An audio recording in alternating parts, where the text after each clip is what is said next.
तो मैं आपको ये बता रहा था, देखो बच्चों, मनी का हिंदी मीनिंग होता है पैसा। तो पैसा क्या होता है? पैसा या धन बोलते हैं, ठीक है इसको। तो इन दोनों का काम क्या होता है? इसका काम होता है एक्सचेंज करने में, ठीक है। एक्सचेंज करने में किसको? गुड्स एंड सर्विस को। गुड्स का मतलब हुआ सामान और सर्विस का मतलब हुआ सेवाएं, ठीक है। तो सेवाओं के अंदर क्या क्या आ सकता है? बस में हम ट्रेवल करते हैं, ट्रेन में ट्रेवल करते हैं, ठीक है। टीचर हमें पढ़ाते हैं, डॉक्टर के पास हम जाते हैं, वो सब हमारी सेवाएं करते हैं, ठीक है। हमें अलग अलग प्रकार से हमारी हेल्प करते हैं, ठीक है। तो मनी की हेल्प से हम इन्हीं का एक्सचेंज करते हैं। एक्सचेंज का मतलब होता है लेन देन, ठीक है। अब जब हम यहाँ पे बात करेंगे सिर्फ अभी गुड्स के बारे में, ठीक है। सर्विस के बारे में बात नहीं करेंगे, अभी सिर्फ हम गुड्स के बारे में बात करेंगे। गुड्स मतलब सामान के बारे में, ठीक है। तो जब हम सामान खरीदने जाते हैं और बहुत ढेर सारा सामान खरीदते हैं तो हमें एक बिल दिया जाता है, ठीक है। उस बिल के अंदर क्या क्या होता है? सबसे पहले तो सीरियल नंबर लिखा होता है, फिर जो जो हमने सामान खरीदा है वो लिखा होता है, उनका रेट लिखा होता है और कितना हमने खरीदा है वो लिखा होता है, ठीक है। और उसके बाद टोटल कितना हुआ वो लिखा होता है। तो अब इस वाली क्लास में हम सीखेंगे बिल बनाना, ठीक है, कि बिल हम कैसे बना सकते हैं वो सीखेंगे। तो ये इसका एक फॉर्मेट दिया है, आपका बिल का एक फॉर्मेट दिया है, आप उस बिल को देखो ध्यान से यहाँ पे, ठीक है। यहाँ पे एक फॉर्मेट दिया है बिल का। तो कहता है क्या कि नॉर्मल बिल में क्या होता है? उसका एड्रेस होता है, ये रहा एड्रेस, डेट होता है और ये बिल नंबर होता है, ताकि हम पहचान सके कि किस कस्टमर को कौन से बिल नंबर पे गया है। अब उसके अंदर क्या क्या होता है? सीरियल नंबर होता है, जैसे 1 2 3 4 5, जितना हमने सामान परचेज किया है, क्या क्या परचेज किया उसका नाम होता है, क्या रेट पे परचेज किया है, कितना दाम उसके लिए दिया वो होता है, और कितनी क्वांटिटी परचेज करी है वो होता है, और साथ ही साथ टोटल कितना हो गया वो हमें दिया होता है। और लास्ट में हमको यहाँ पे सबका टोटल निकालना होता है, फिर यहाँ पे एक सिग्नेचर का कॉलम होता है, ठीक है। तो इस तरीके से एक बिल बनाया होता है। जैसे यहाँ पे देखो एग्जाम्पल में, देखो कहता है कि हमने सबसे पहले एक हाफ शर्ट खरीदी है, ठीक है। सबसे पहले हमने एक हाफ शर्ट खरीदी है, एक हाफ शर्ट का दाम है 450, कॉस्ट है 450 और टोटल हमने खरीदा है 2। तो रेट का मल्टीप्लाई किया क्वांटिटी में, ठीक है। रेट मल्टीप्लाई बाय क्वांटिटी यानी 450 मल्टीप्लाई बाय 2 इक्वल्स टू 900, यानी मेरे को जो दो पैंटे हैं वो टोटल 900 में पड़ी है। इसी तरीके से मैंने फुल शर्ट ली है 700 की, पैंट्स लिए, ट्राउजर्स लिए हैं 1200 के दो, तो टोटल हो गया 2400, ठीक है। तो सिंपल सा क्वेश्चन है। आप भी अगर जाते हो बुक स्टेशनरी पे जाते हो तो आप भी इसी तरीके से परचेज करते हो, 2 रबड़ 10 पेंसिल ऐसे, ठीक है। तो नीचे क्वेश्चन दिया है, क्वेश्चन सीधा चलते हैं, इसको एक्सप्लेन कर रहा हूँ और कैसे करना है वो भी बताऊंगा। कहता है Raj bought the following, Raj bought the following, ठीक है। अच्छा, एक बच्चे का है, एक बच्चे का डाउट है कि सर क्वांटिटी का मतलब क्या होता है? देखो बच्चों, क्वांटिटी का मतलब होता है मात्रा, कि मैंने शर्ट कितनी खरीदी है, ठीक है, या कितनी है, कोई चीज कितनी है, कोई चीज कितनी है उसको हम बोलते हैं क्वांटिटी, ठीक है। तो हाफ शर्ट मैंने कितनी खरीदी है? 2। फुल शर्ट कितनी खरीदी है? 1। ट्राउजर कितने खरीदे हैं? 2। फ्रॉक कितने खरीदी है? 2। यानी इनकी नंबर ऑफ, नंबर बताता है, क्वांटिटी हमें नंबर बताता है कि कोई चीज मैंने कितनी खरीदी है, या उसकी मात्रा बताता है, ठीक है। अब क्वेश्चन पे चलते हैं। क्वेश्चन कहता है Raj bought the following items from the market. Raj जो है बाजार जाता है, बाजार जाता है तो वो इतनी इतनी चीजें खरीद के लाता है। तो क्या क्या दिया हुआ है? कहता है कि एक जैम बोतल खरीदता है 90 रुपीज में, 3 हनी बोतल्स खरीदता है 25 में, और 2 कोल्ड ड्रिंक्स खरीदता है 40 में, और एक घी का पैकेट खरीदता है 225 रुपए में। तो कहता है कि हमें एक बिल बनाना है। तो बिल बनाना है तो सिंपली हम भी एक टेबल ड्रॉ करेंगे, ठीक है। वाइट स्क्रीन शेयर करो, उस पर चलते हैं हम लोग। कैसे इस क्वेश्चन को शेयर करना है? बुक आप अपने पास रखिएगा, ठीक है, ताकि आपको क्वेश्चन साथ साथ में दिखता चले, ठीक है बच्चों। तो इसमें कह रहा था कि हमें बनाना है एक बिल बनाना है। तो सबसे पहले हम बनाएंगे एक टेबल, ठीक है। सबसे पहले एक बनाएंगे हम लोग टेबल। उस टेबल के अंदर होगा हमारा serial number, particular, rate, quantity and amount, ठीक है।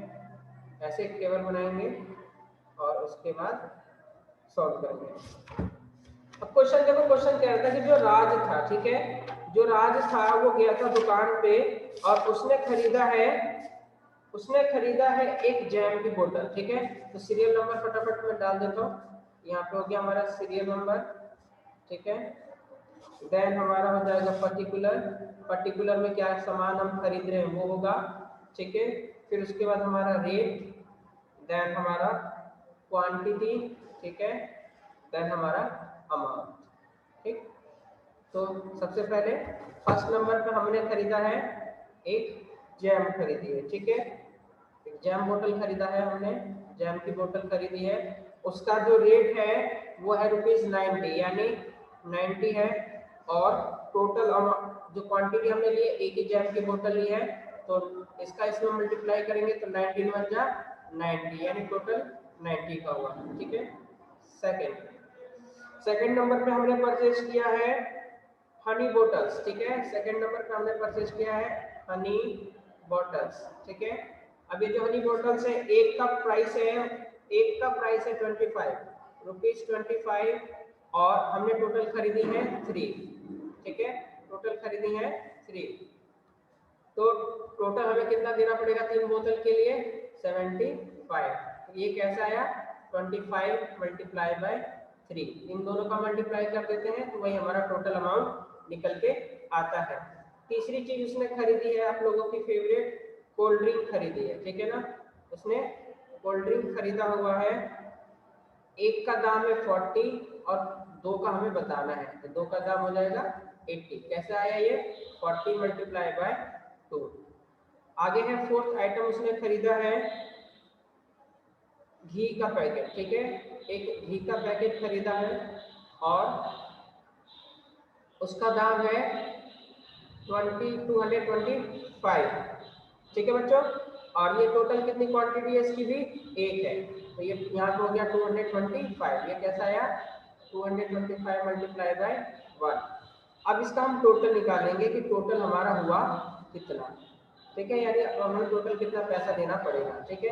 यहाँ पे निकाल देते हैं इसका हम टोटल, ठीक। यहाँ पे निकालेंगे हम इसका टोटल। अब इन सबको ऐड करके आपको बताना है कि टोटल कितना हुआ है, ठीक है। फटाफट ऐड करके बताइए कितना हो गया।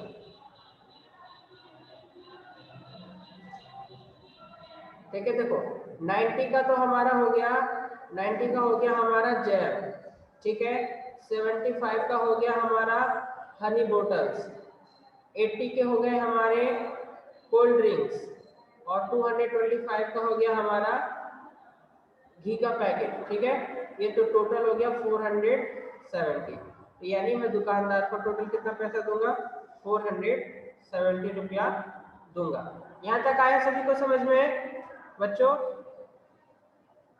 आपको आगे समझ में? Yes, sir. Cost of 1 dozen orange equals to क्या करोगे आप 220 को डिवाइड कर दोगे किससे 4 से, ठीक है। डिवाइड करके दिखा देता हूँ 4 से, ठीक है। 4 से तो 4 5 जा 20, 2 आएगा और 4 5 जा 20, तो 55 कितना आ गया 55. 55, ठीक है सर 55। Very good. आगे क्वेश्चन में कह रहा था कि उसने 2 डजन, ठीक है, कॉस्ट ऑफ 2 डजन बनानास, ठीक है। 2 डजन बनानास का कॉस्ट है ₹80, तो 1 डजन का बताओ तो कितना होगा सर 40। बताइए। सर 40। सर 40। सर 40। यस, इसका दाम होगा हाँ जी 40, ठीक है। इसको डिवाइड कर देंगे तो आ जाएगा 40, ठीक है। तो हमने निकाल लिया, 1 डजन का निकाल लिया और 1 डजन बनाने का निकाल लिया, दोनों का हमने निकाल लिया। अब आगे ये कह रहा था कि सोनू ने क्या क्या खरीदा था। अब उसका हम लिस्ट बनाते हैं दोबारा से, सोनू ने क्या क्या खरीदा था। ये सभी बच्चे ने कॉपी कर लिया है, आप लोगों ने कॉपी कर लिया इसको? क्लास आपने कॉपी कर लिया है? प्लीज रिप्लाई मिले, आपने कॉपी कर लिया इसको? सर कॉपी इसको लिखना है क्या सर? No, sir. अभी ठीक है, दोबारा से एक बार और समझो। देखो ये है हगी मारू, जैसे कि मान लो कि तुम हो और ये है दुकान वाले अंकल, तुम गए दुकान पे, ठीक है, तुम गए दुकान पे, तुम्हें चाहिए था एक बिस्किट, ठीक है, तो तुमने क्या किया, 5 रुपए दिए, 5 रुपए दिए, 5 रुपए दिए तुमने दुकानदार को। तो ये 5 रुपए में तुमने कोई सामान खरीदी है, तो ये हो गया तुम्हारे लिए कॉस्ट प्राइस, ये हो गया तुम्हारे लिए कॉस्ट प्राइस, ठीक है, इसके लिए हो गया कॉस्ट प्राइस। लेकिन दुकानदार ने 5 रुपए में कोई सामान बेची है, 5 रुपए में कोई सामान बेचा है, तो यही 5 रुपया दुकानदार के लिए हो जाएगा सेलिंग प्राइस। तो सेलिंग प्राइस का मतलब जितने में बेचा जाता है, कॉस्ट प्राइस जितने में खरीदा जाता है, ठीक है। अब आगे एग्जांपल की तरफ चलते हैं, आगे ध्यान से अगला अगला 2 टॉपिक समझा रहा हूँ, देखो प्रॉफिट। एक होता है प्रॉफिट, प्रॉफिट का मतलब होता है फायदा, ठीक है, और एक टर्म होता है लॉस, लॉस का मतलब होता है घाटा, ठीक है। सर ये आपने दूसरे लॉस में क्या लिखा? लॉस में लिखा है मैंने घाटा, ठीक है, नुकसान होना, हानि, एक होता है हानि लिख सकते हो, या घाटा लिख सकते हो, ठीक है, या नुकसान लिख सकते हो, ठीक है। तो प्रॉफिट का मतलब होता है फायदा और लॉस का मतलब होता है नुकसान या घाटा। अब ये देखो निकालते कैसे हैं उसको ध्यान से समझना। सपोज करो मैंने क्या किया, एक मोबाइल खरीदा 5,000 रुपये में, ठीक है, मैंने एक मोबाइल खरीदा 5,000 रुपये में, मोबाइल फोन खरीदा 5,000 रुपये में। तो जब मैंने कोई सामान खरीदा है तो ये मेरे लिए हो जाएगा कॉस्ट प्राइस, ठीक है, क्योंकि मैंने सिर्फ मोबाइल खरीदा है 5,000 में, तो जितने प्राइस में हम कोई सामान खरीदते हैं उसको हम बोलते हैं कॉस्ट प्राइस, ठीक है। अब मैंने क्या किया, इसी मोबाइल को किसी लड़के को, ठीक है, किसी दूसरे लड़के को बेच दिया है 7,000 में, ठीक है, किसी दूसरे लड़के को बेच दिया मैंने 7,000 में। तो जब मैं कोई सामान बेचूंगा तो वो हो जाता है मेरा सेलिंग प्राइस, ठीक है। अब आपसे मैं पूछता हूँ, आप बताना मुझे। सपोज करो मैं किसी बच्चे से, कोई बच्चा 5 रुपए का पेन खरीदता है, 10 रुपए में बेचता है, उससे फायदा हुआ कि नुकसान हुआ, बस इतना बताओ। 5 रुपए में पेन खरीदा, 10 रुपए में बेचा, फायदा हुआ या नुकसान? सर फायदा, फायदा कितने रुपए का फायदा हुआ? फायदा फायदा कितने रुपए का? 10 रुपए का सर फायदा, अब ध्यान सर से फायदा, ओके सर 5 रुपए का फायदा हुआ। ओके, अब मेरी बात सुनो, देखो मेरी बात सुनो ध्यान से। मैं कह रहा था कि 5 रुपए में किसी ने कोई चीज खरीदी है, यानी ये हो गया इसका कॉस्ट प्राइस। 10 रुपए में बेचा है, यानी ये हो गया इसका सेलिंग प्राइस। अब बताओ कॉस्ट प्राइस ज्यादा है कि सेलिंग प्राइस ज्यादा है? कॉस्ट प्राइस ज्यादा है कि सेलिंग प्राइस ज्यादा है? Sir selling price, sir selling price, हाँ इस बात का हाँ, सेलिंग प्राइस।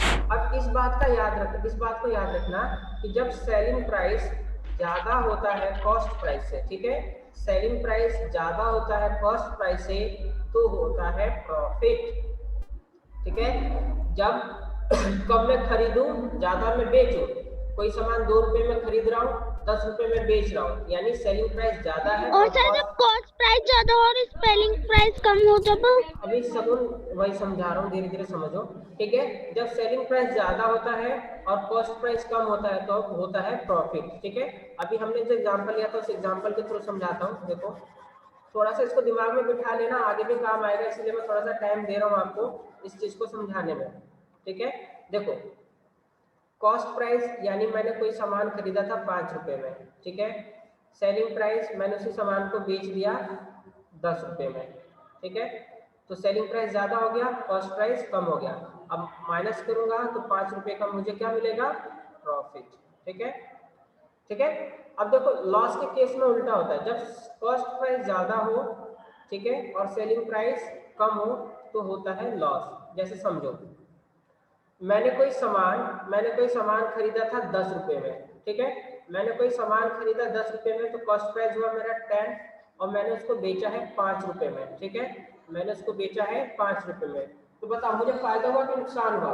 खरीदा मैंने 10 में, सर लॉस, लॉस हो गया ना? सर लॉस हुआ। तो याद रखना जब कॉस्ट प्राइस ज्यादा होता है सेलिंग प्राइस कम होता है तब तो होता है लॉस, जब सेलिंग प्राइस ज्यादा होता है कॉस्ट प्राइस कम होता है तब तो होता है प्रॉफिट, ठीक है। यहाँ पे हमें लॉस हो गया 5 का। फटाफट एक क्वेश्चन दूंगा, ओरली बताना है, फिर उसके बाद हम बुक का करेंगे सॉल्व, ठीक है। तो आपको प्रॉफिट लॉस समझ में आ गया, यानी जब ज्यादा मैं बेचता हूँ तो मेरा को होता है फायदा, जब कम में बेचता हूँ तो मेरे को होता है नुकसान, ठीक है। सवाल है, देखो सवाल ध्यान से समझना, ओरली बताना है आप लोगों को। मैंने एक मोबाइल खरीदा, ठीक है, मैंने एक मोबाइल खरीदा है 7000 में, ठीक है। उसको मैंने जब खरीदा तो ये मेरा क्या होगा बताओ, 7000 में मैंने खरीदा तो ये क्या होगा, कॉस्ट प्राइस होगा कि selling price? Cost Cost price. Cost Cost price. Cost price. जितने में मैं कोई सामान खरीदता हूँ उसको हम बोलते हैं कॉस्ट प्राइस, ठीक है, और शॉर्टकट में लिखते हैं सीपी। अब इसी मोबाइल को मैंने बेचा है 7500 को, ठीक है, तो जितने में बेचता हूँ उसको हम क्या बोलते हैं, सेलिंग प्राइस। शॉर्ट फॉर्म में एसपी। अब बताओ, खरीदा मैंने इतने में है, बेचा मैंने इतने में, मुझे प्रॉफिट हुआ या loss? Sir, profit. Sir profit. क्या हो गया? Profit. प्रॉफिट, ठीक है ना। Profit you. हाँ तो ये Sir, कॉमन सेंस, profit. हाँ ये कॉमन सेंस है। देखो यहाँ पे सेलिंग प्राइस जो है वो ज्यादा है कॉस्ट प्राइस से, ठीक है ना। नेक्स्ट सवाल है, नेक्स्ट सवाल है, अब कितने का प्रॉफिट हुआ वो बताओ, प्रॉफिट कितने का हुआ? 500. 500 rupees का. सर बताओ प्रॉफिट कितने का हुआ? Sir, 500 rupees. 500 का। Sir, 500 rupees. Sir, देखो 500 rupees का. ओके, देखो अब बच्चों प्रॉफिट ये फॉर्मूला याद कर लीजिएगा, ठीक है। प्रॉफिट बराबर होता है, प्रॉफिट ये याद करना है आपको, ठीक है। Profit equals to selling price minus cost price. इसको आप लर्न करना है, आपको ये लर्न करना है। एक ये फॉर्मूला आपको लर्न करना है और एक और फॉर्मूला बताता हूँ उसको लर्न करना है। ये तो आपको लर्न कर लेने हैं, कैसे हो रहा है ये मैंने अभी आपको समझा दिया है। Profit equals to selling price minus cost price, ठीक है। एंड लॉस इक्वल्स टू, ये आप लिख लीजिए और इसको याद करना है, cost price minus selling price, ठीक है। एसपी का मतलब हो गया selling price minus cost price, ठीक है। इसका हो गया cost price minus selling price. ये आपको दो फॉर्मूले अच्छे से याद कर लेने हैं, इसी के बिहाफ पे सभी सवाल हो जाएंगे, ठीक है। अब थोड़ा सा कुछ और आपको एक साथ डिस्कस करना था, थोड़ा सा एक और चीज आपको डिस्कस करनी थी आपके साथ।